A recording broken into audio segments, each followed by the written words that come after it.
നമസ്കാരം. മലയാളി വാർത്തയിലേക്ക് സ്വാഗതം. മുല്ലപ്പെരിയാർ അണക്കെട്ടിന്റെ ബലക്ഷയം നിർണ്ണയിക്കുന്നതിനായി വെള്ളത്തിനടിയിൽ റിമോട്ടിലെ ഓപ്പറേറ്റഡ് വെഹിക്കിൾ ഉപയോഗിച്ചുള്ള പരിശോധന ഇന്ന് തുടങ്ങും.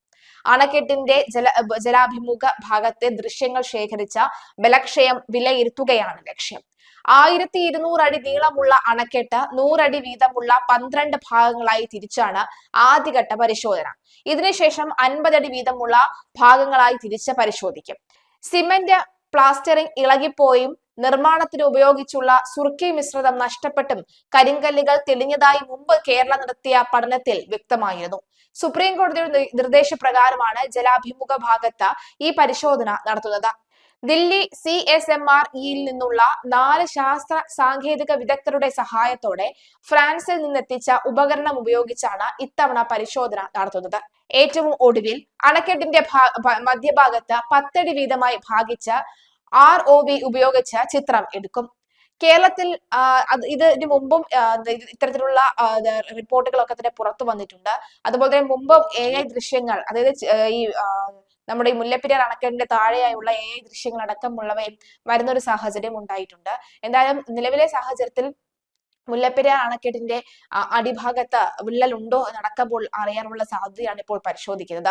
ഈ ദൃശ്യങ്ങൾ വന്നു കഴിയുമ്പോൾ ഒരുപക്ഷെ ഇനിയുള്ള നടപടികൾ എന്തൊക്കെയാണ്, ഭയക്കേണ്ട കാര്യമുണ്ടോ, ഇത്തരത്തിൽ സുർക്കി മിശ്രിതം ഇളകിപ്പോയിട്ടുണ്ടോ, സിമെന്റിന്റെ പ്ലാസ്റ്ററിംഗ് ഇളകിപ്പോയിട്ടുണ്ടോ തുടങ്ങിയ വിവരങ്ങൾ വ്യക്തമായി തന്നെ അറിയാൻ സാധിക്കും. ഒപ്പം ഈ പറയുന്ന പോലെ തന്നെ ദൃശ്യങ്ങൾ അടിസ്ഥാനപ്പെടുത്തിക്കൊണ്ട് നമുക്ക് ചോദ്യങ്ങൾ ചോദിക്കാനും അതിനുള്ള നടപടികൾ ആരംഭിക്കാനും കഴിയുമെന്നാണ് വ്യക്തമാകുന്നത്. ഏതായാലും സംസ്ഥാനത്തിലെ മഴയുടെ ഒരു സാഹചര്യം കൂടി നമുക്കൊന്ന് പരിശോധിക്കാം. കേരളത്തിൽ മഴയ്ക്ക് പൂർണ്ണ ശമനം ഉണ്ടായിരിക്കുന്നു. അടുത്ത 5 ദിവസം സംസ്ഥാനത്ത് ഒരിടത്തും മഴ സാധ്യത ഇല്ല എന്ന് കേന്ദ്ര കാലാവസ്ഥാ വകുപ്പ് വ്യക്തമാക്കി. എന്നാൽ കേരളത്തിൽ തണുപ്പ് കൂടുമെന്ന് കാലാവസ്ഥാ നിരീക്ഷണ കേന്ദ്രം വ്യക്തമാക്കി. ഏതാനും ദിനങ്ങളായി മലയോര മേഖലകളിൽ കനത്ത തണുപ്പ് തുടരുകയാണ്. സംസ്ഥാനത്തെ പ്രധാന വിനോദസഞ്ചാര കേന്ദ്രമായ ഇടുക്കിയിലെ മൂന്നാർ ഉൾപ്പെടെയുള്ള മലയോര മേഖലയിൽ താപനില 0 ഡിഗ്രി സെൽഷ്യസിലേക്ക് എത്തിയിരുന്നു. വരും ദിവസങ്ങളിലും കാലാവസ്ഥ സമാനമായി തുടരാനും -ഡിഗ്രിയിലേക്ക് എത്താനും സാധ്യതയുണ്ട്. മൂന്നാറിലെ തെന്മല, നല്ലതന്നെ, നടയാർ, കന്നിമല തുടങ്ങിയ എസ്റ്റേറ്റ് മേഖലകളിലാണ് അതിശൈത്യം റിപ്പോർട്ട് ചെയ്തിരിക്കുന്നത്. താപനില ഈ പ്രദേശങ്ങളിൽ 0 ഡിഗ്രിയിൽ എത്തിയപ്പോൾ മൂന്നാർ ടൗണിൽ പുലർച്ചെ രേഖപ്പെടുത്തിയത് 1.7 ഡിഗ്രി സെൽഷ്യസ് ആണ്. എന്നാൽ ജനവാസ മേഖലകളിലും എസ്റ്റേറ്റുകളുടെ ഉൾപ്രദേശങ്ങളിലും താപനില -ഡിഗ്രിയിൽ എത്തിയതായാണ് നാട്ടുകാർ പറയുന്നത്. അതേസമയം ശബരിമലയിൽ അനുകൂല കാലാവസ്ഥയാണ് പ്രവചിച്ചിരിക്കുന്നത്. പമ്പ, നിലയ്ക്കൽ, സന്നിധാനം എന്നിവിടങ്ങളിൽ 23 വരെ അനുകൂല കാലാവസ്ഥയാണ്. ഈ പ്രദേശങ്ങളിൽ ആകാശം ഭാഗികമായി മേഘാവൃതമായിരിക്കും, എന്നാൽ തണുപ്പുണ്ടാകും. മത്സ്യത്തൊഴിലാളികൾ ജാഗ്രത നിർദ്ദേശം. കർണാടക, ലക്ഷദ്വീപ് തീരങ്ങളിൽ ജാഗ്രത പാലിക്കണമെന്നും കേരള കാലാവസ്ഥാ വകുപ്പ് അറിയിച്ചിട്ടുണ്ട്.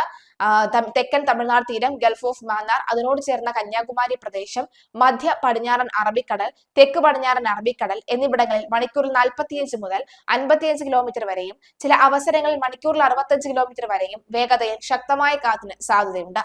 മേൽപ്പറഞ്ഞ തീയതികളിൽ ഈ പ്രദേശങ്ങളിൽ മത്സ്യബന്ധനത്തിന് പോകാൻ പാടുള്ളതല്ല. ജാഗ്രതാ നിർദ്ദേശങ്ങൾ കൃത്യമായി തന്നെ വരുന്നുണ്ട്. ഇടിമിന്നൽ അപകടകാരികളാണ്. അവ മനുഷ്യന്റെയും മൃഗങ്ങളുടെയും ജീവനും വൈദ്യുത ആശയവിനിമയ ശൃംഖലകൾക്കും വൈദ്യുത ചാലകങ്ങളുമായി ബന്ധിപ്പിച്ചിട്ടുള്ള വീട്ടുപകരണങ്ങൾക്കും വലിയ നാശനഷ്ടം സൃഷ്ടിച്ചിട്ടുണ്ട്.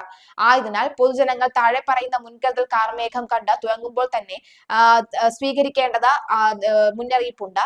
ഇടിമിന്നൽ എപ്പോഴും ദൃശ്യമാകണമെന്നില്ല. അതിനാൽ തന്നെ ഇത്തരം മുൻകരുതൽ സ്വീകരിക്കുന്നതിൽ നിന്നും വിട്ടുനിൽക്കരുത് എന്നുള്ള റിപ്പോർട്ടുകൾ കൂടി വരികയാണ്.